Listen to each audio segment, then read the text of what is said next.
মোৰ এই সংগ্ৰামী কণ্ঠটো জীয়াই ৰাখিবৰ কাৰণে মোৰ দলৰ ৰাস্তাটো এতিয়াও খোলা আছে। যোৱাৰ আগতে মোক শুভেচ্ছা দিলে সংগ্ৰামী কণ্ঠ অব্যাহত ৰাখিবৰ কাৰণে মোৰ লগত ঘটা ঘটনাৰ কাৰণে আকৌ দৰ্জাটো খুলি ৰাখিলে যাতে সংগ্ৰামী সত্তাটো জীয়াই থাকে।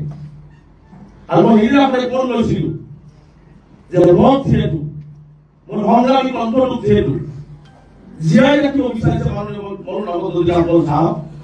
আৰু মই সেইদিনা সিদ্ধান্ত লৈছিলো, মই পৰিয়ালৰ লগত কথা পাতিছিলো, মই দুজনকে বিধায়কৰ লগত কথা পাতিছো, আমাৰ নজৰুল ইছলাম ছাৰ মজিবুৰ ৰহমান ছাৰৰ লগত কথা পাতিছিলো যে নহয়, মই জীয়াই থাকিব লাগিব, সংগ্ৰাম কৰিব লাগিব আৰু এই কণ্ঠ মই আগবঢ়াই লৈ যাব লাগিব সংখ্যালঘু জাতিৰ কাৰণে, যাতে সংখ্যালঘু জাতিটোৱে অৱকে জীয়াই থাকিব পাৰে নিজৰ অধিকাৰ লৈ।